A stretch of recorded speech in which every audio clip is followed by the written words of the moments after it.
This is how Museveni used tyranny to win another election. An election that handed President Yoweri Museveni a seventh term, stretching his rule toward 40 years. But for so many Ugandans, and a growing chorus of international voices, this wasn't a win for democracy. It was a masterclass in tyranny. In the days following the January 15, 2026, general elections, the streets of Kampala were quiet, patrolled by the military. Internet access was cut off, and the main opposition candidate, Bobi Wine, was on the run. The United States government issued security alerts, and one of its top foreign policy senators, Jim Risch, flatly called the vote a hollow exercise, staged to legitimize President Yoweri Museveni's seventh term. This wasn't just a flawed election, and the very constitution he helped write was the first thing that had to go. In 1986, Yoweri Museveni wasn't seen as a tyrant. He was celebrated as a liberator. He was the guerrilla leader who led his national resistance army through a 5-year bush war, toppling the brutal regimes of Idi Amin and Milton Obote. When he marched into Kampala, he brought the promise of a fundamental change. He spoke against leaders who overstay their welcome, famously stating, "The problem of Africa in general, and Uganda in particular, is leaders who want to overstay in power." And for a while, his rule delivered relative peace and economic growth. He oversaw the creation of a new constitution in 1995, a document praised for setting a 2-term limit for the presidency. It really seemed like Uganda was on the path to a stable democratic future. Museveni himself promised to peacefully hand over power when his time was up. But as a new generation grew up knowing nothing but Museveni's rule, a new, and to the regime, more terrifying threat emerged. The first big crack in the foundation came in 2005. His 2 terms were almost up, and the Constitution said he had to step down. His solution? A campaign in Parliament to get rid of presidential term limits altogether. Amid reports of political manipulation and patronage, Article 105 of the Constitution was changed. Just like that, the path was cleared for him to run again, and again. But time, and his own constitution, presented another problem: an age limit. The 1995 Constitution blocked anyone over 75 from running for president.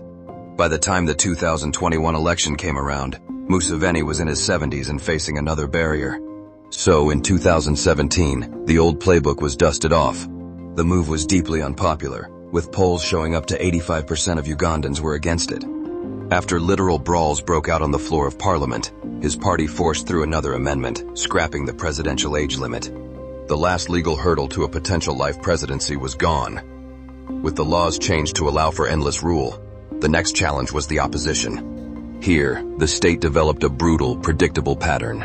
For years, the main challenger was Kizza Besigye, who was hit with repeated arrests, treason charges, and violent crackdowns. He wasn't a politician, he was a pop star. Robert Kyagulanyi, better known as Bobi Wine, caught the imagination of Uganda's massive youth population with his music and his message of people power. He gave voice to a generation fed up with corruption, joblessness, and feeling locked out of their own future.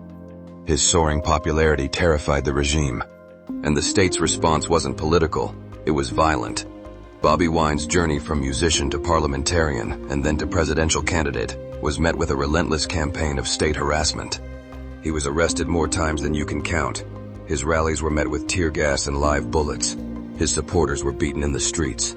He survived assassination attempts, was charged with treason, and was brutally tortured in custody. The pictures of his injuries sent a shockwave around the world. The regime's fear of his influence was obvious.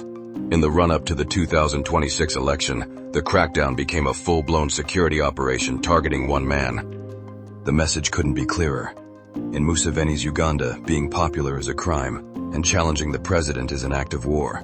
The election itself would be the final battlefield. Meanwhile, in London, Bobi Wine's lawyers filed a petition demanding Uganda's suspension from the Commonwealth for violating its democratic values. The entire machinery of the state was used to guarantee Museveni's victory.